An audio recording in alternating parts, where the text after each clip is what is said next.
ایک عورت دعا مانگ رہی تھی کہ یا اللہ میرے شوہر کی ساری ٹینشنز ختم ہو جائیں، اور جب وہ دعا مانگتے ہوئے اچانک رک گئی تو پاس بیٹھے ہوئے شوہر نے پوچھا، کیا ہوا، تم رک کیوں گئی؟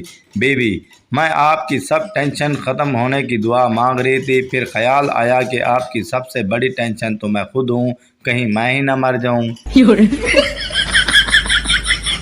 پٹھان موٹر سائیکل سے لڑکی کے سامنے زور سے گرا اور شرمندگی سے فوراً ہی کھڑا ہو گیا۔ لڑکی: آپ کو لگی تو نہیں؟ پٹھان: نہیں باجی، ہم ایسے ہی اترتا ہے۔ سردار نے مسجد سے جوتی چوری کی اور پکڑا گیا۔ مولوی: اس نے جوتی چوری کی ہے، اس کی ٹینڈ کرو۔ سردار: یہ لو ایک جوتا واپس اور فوجی کٹنگ کر دو۔ 4 سردار ٹرین کے پیچھے بھاگ رہے تھے، 2 ٹرین پر چڑھنے میں کامیاب ہو گئے۔ لوگوں نے کہا، سردار جی ویل ڈن۔ سردار: خاک ویل ڈن، جانا تو انہوں نے تھا جو نیچے رہ گئے، ہم تو چھوڑنے آئے تھے۔ بیوی: جان، آپ نے شادی کے پہلے سال عید پر مجھے لوہے کا بیڈ بنوا کر دیا تھا، اس سال کیا ارادہ ہے؟ شوہر: اس سال اس میں کرنٹ چھوڑنے کا ارادہ ہے۔ پولیس والا: ڈبل سواری پر پابندی ہے اور تم 4 بیٹھ کے جا رہے ہو۔ طالب علم نے پریشانی سے پیچھے دیکھا اور بولا، ہے 4۔ اوئے بغیر تو 5واں کتے سٹ آئے ہو، انہیں تو سانو روٹی کھوانی سی۔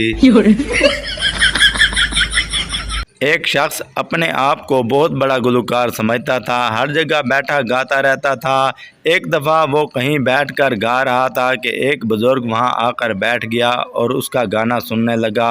انہوں نے اس کا گانا ایک بار سنا تو اسے پھر دوسری دفعہ گانے کو کہا، اس کے بعد پھر تیسری دفعہ، کرتے کرتے 50 دفعہ اس کا گانا سنا۔ اس شخص نے کہا، بزرگو، آپ کو میرا گانا اتنا اچھا لگا کہ آپ نے 50 مرتبہ سنا۔ بزرگ نے کہا، نہیں کاکا، جب تک تو صحیح نہیں سنائے گا میں تیری جان نہیں چھڑنی۔ ایک شخص نے اخبار میں اشتہار دیا کہ مجھے ایک ملازم کی تلاش ہے، تنخواہ کوئی نہیں، صرف 2 وقت کا کھانا دیا کروں گا۔ اشتہار ایک نہایت ہی غریب شخص نے پڑھا اور اس شخص کے گھر چلا گیا اور کہا کہ میں کام کرنے کے لیے تیار ہوں، بتائیں کام کیا کرنا ہوگا۔ اس شخص نے کہا، کام زیادہ مشکل نہیں، دن میں 2 شاپر لے کر داتا دربار جانا ہے اور وہاں سے میرے لیے اور اپنے لیے کھانا لانا ہے۔ استاد نے لڑکے کو سزا دیتے ہوئے کہا، 50 بار اٹھک بیٹھک کرو اور کہو میں الو ہوں۔ لڑکا: جناب، میں 50 بار کیا، 100 بار بھی اٹھک بیٹھک کر لوں گا، لیکن میں آپ کو الو کیسے کہہ سکتا ہوں؟ ٹیچر سردار سے: سمندر میں لیمو کا درخت ہو تو تم لیمو کیسے توڑو گے؟ سردار: مس چڑیا بن کر۔ ٹیچر: انسان کو چڑیا تیرا باپ بنائے گا۔ سردار: سمندر میں درخت تیری ماں لگائے گی۔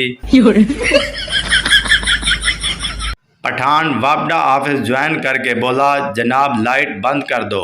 وابڈا والے نے حیران ہو کر پوچھا، کیوں جناب؟ پٹھان: وہ ہمارے دماغ میں ایک نیا گالی آیا ہے، وہ تم کو دینا ہے۔ پٹھان سردار سے: موٹر سائیکل تیز کیوں چلا رہے ہو؟ سردار: بریک فیل ہو گیا ہے، اس لیے تیز چلا رہا ہوں تاکہ ایکسیڈنٹ ہونے سے پہلے ہم گھر پہنچ جائیں۔ پٹھان: او اچھا تو یہ بات ہے، ماڑا اور تیز چلاؤ۔ ایک جیب کترے نے دوسرے جیب کترے کے ہاتھ میں تسبیح دے کر حیرت کا اظہار کرتے ہوئے پوچھا، کیا اپنے پیشے سے تائب ہو گئے ہو؟ دوسرے جیب کترے نے منہ بسوڑتے ہوئے کہا، نہیں یار، ابھی ابھی غلطی سے ایک مولوی کی جیب میں ہاتھ پڑ گیا تھا۔ پپو کا پیٹ خراب ہو گیا، وہ ڈاکٹر کے پاس گیا، لوگوں کی موجودگی کی وجہ سے حال کچھ یوں بتانے لگا، ڈاکٹر صاحب صبح سے نیٹ ورک خراب ہے، مس کال پہ مس کال آ رہی ہیں، آؤٹ گوئنگ بالکل فری ہے، طرح طرح کی رنگ ٹونز بج رہی ہیں، بیلنس کچھ بھی نہیں رہتا، جتنا کروں ختم ہو جاتا ہے۔ ڈاکٹر: دوائی لے لو، صبح تک سم بند ہو جائے گی۔